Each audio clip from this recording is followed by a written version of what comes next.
Hi, and welcome back to Jen and Dan's Natural Healing with Plants. I am Jen, your health educator, coach, and master herbalist. Hey, I'm Dan, your exercise specialist and fellow master herbalist. Today, we're diving into a topic that's close to many hearts, the top five herbs for stress relief and relaxation. Yes, so stress is so prevalent in today's world. But luckily, we have herbs and things around to help us, as well as other lifestyle practices that can help us to find peace. And so we can't just stay stressed out and take these herbs and expect them to work. We do have to incorporate them with things like breathing, taking time out, um, at nighttime. We've done an issue of bedtime teas, didn't we? Where you relax and have a bedtime routine. I mean, there are other things that we do need to incorporate as well. We shouldn't be stressed out 24/7. We think about many, many, many years ago when hunters and gatherers, they may be hunting an animal or an animal may be hunting them, but then it's over and then they relax and then it's dark and then everyone, rests. And so right now we live in a 24/7 world where we have unnatural lights. Some people work all night long. We can just have, this artificial environment where we're not following the cycle of the sun and the moon, and we're staying alert and even working, way more hours than we should be working, as well as being exposed to toxins and things like that that also increase stress. But if we take care of ourselves and have those breaks and rest, then we can help and we can use the herbs to help us to relax even further and incorporate those things, especially to do things like helping with sleep. So let's talk about Yes, those I herbs. agree. Well, the first one is one of our favorites, lavender. Yes. So lavender is a superstar. That is one of those that's wonderful for stress relief. I know we talked about it on last week's episode, but it reduces stress, anxiety, and insomnia, and it can promote a sense of peace and relaxation. So, what are some ways that you use lavender? I have a tincture that I make and I use it in some well, I always use my tinctures with water to dilute it so it gets in the body better. You can also make a tea out of lavender before you go to bed. I mean, it's probably better to make it toward bedtime because some people it may make them tired. So you probably don't want to get tired during the day, but it's a good tea to drink closer to bed. Of course, I take it. Now, everybody's different. I take it during the day if I'm feeling really stressed out because it doesn't make me tired. You just have to figure out if it makes you tired or not. So, but it's a really good one. They actually use lavender in a study. People who are about to get surgery, they compare lavender to an anti-anxiety medication, and the lavender Wow. worked just as well at keeping the patients calm going into surgery. So it's a really powerful herb for relaxation. I couldn't believe that study, but Yeah. it was a Um, good one.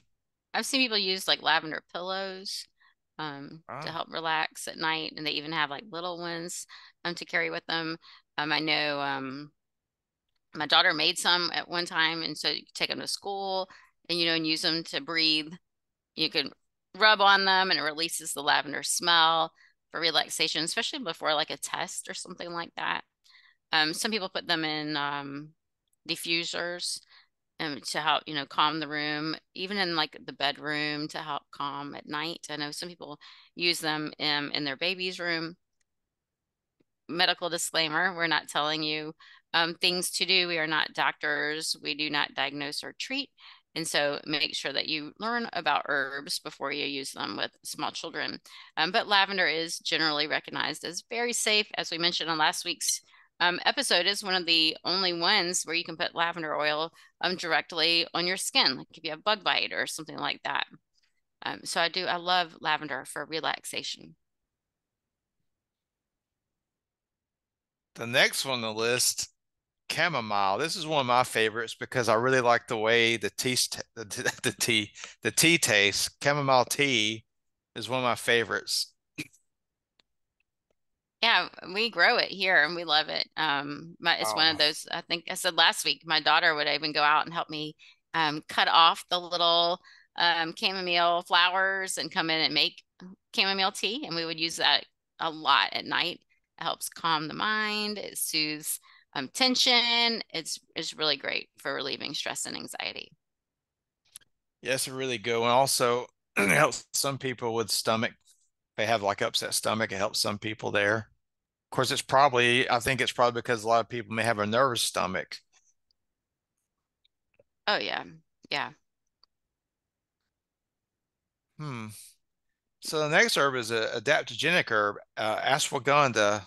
That's the Ayurvedic herb. This one actually helps your body adapt to stress. So stress can cause harm. Like raise our cortisol.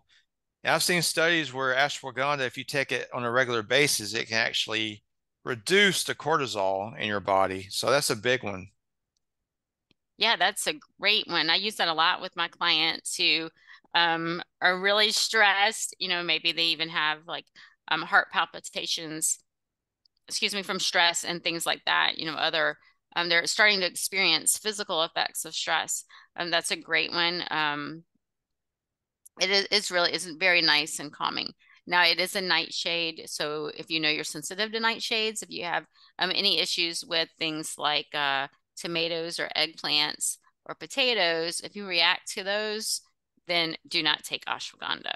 But when I think of ashwagandha, it's ashwagandha, just very calming and relaxing. The flavor is not good. I don't even like the smell, but I do like it in tinctures, and I will put it in um, my teas in the morning. I'll just put a tincture into my tea. My husband does not like to put it in his tea because he says it will mess up the flavor of his tea. And so he will put it in a little bit of water and take it so that he still has the nice flavor of whatever tea he's drinking. But the ashwagandha is something that we have regularly in our house. We make our own tinctures, but you can also buy them too. Yeah, it's a really good one to have, especially if you're somebody who has high anxiety, because I think it helps regulate some of those stress hormones. So the next one on the list is one I'm not very familiar with, but it's lemon balm. Jennifer, you say you use lemon balm, right? Yes, so we grow it and it's part of the mint family. So if you're familiar with growing mint and how it will spread all over your yard, that is what lemon balm does too. It spreads all over the place. So we have it all over our property, even though we only put it in one area. We have it in pots, we have it in the ground, everywhere, and it smells really good. It kind of smells like an artificial lemon smell, which is kind of weird. But I just love it. And in the summertime when it's out there, I'll grab a handful of that and a handful of mint and put them in a quart jar, fill it with water, and let it sit overnight and then drink it the next day. It is delicious and cooling and so relaxing. That lemon smell is kind of uplifting, but it also eases tension, promotes calm, and there have been several studies out there for that one as well as comparing it to anti-anxiety medications. Lemon balm is as effective without the side effects of anti-anxiety meds. If you miss taking your lemon balm tomorrow, you're not going to have any issues.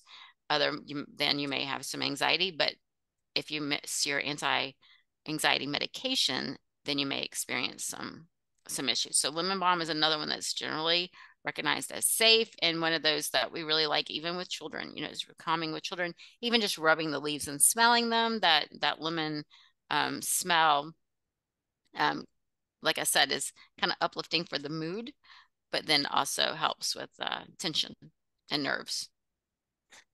Man, it sounds like a really good one. I'm gonna have to go get some Yes, you need some, because I'm definitely. is Everybody should yeah, have lemon balm somewhere, even if it's in a pot inside your house. yeah. Sounds like it makes a really great tea. I love the mint family for teas. Oh, Yes, yes. let's see. Well, the next herb is passionflower. I use this one a good bit. I make a formula when I add passionflower. It's a really, really good for stress relief. Yes, Also definitely. helps. Go ahead. Okay. It's also It, good for sleep. this is a live, we always do a live podcast, so bear with us. But this is a really good one. A few years ago, I was having a lot of anxiety. And so I made a formula, and one of the herbs in the formula was passion flower. I used at least 2 parts of passion flower, and it really took the edge off my anxiety. It's a really good one for sleep. I was having trouble sleeping. It would help me sleep at night, even when I was in an anxiety flare. I mean, if you haven't had anxiety, you probably don't know what a flare is, but sometimes you have like a month or two where your anxiety is so bad it's hard to sleep. Mhm. But this herb actually helped me sleep. So, Yes, yes. It's wonderful to help to calm the mind and the body. I really like it for the calming the mind part. I am one of those that will just kind of get those obsessive thoughts, why didn't I do this? Or I should have done that, or I need to remember to do this. And it just circles and circles and circles.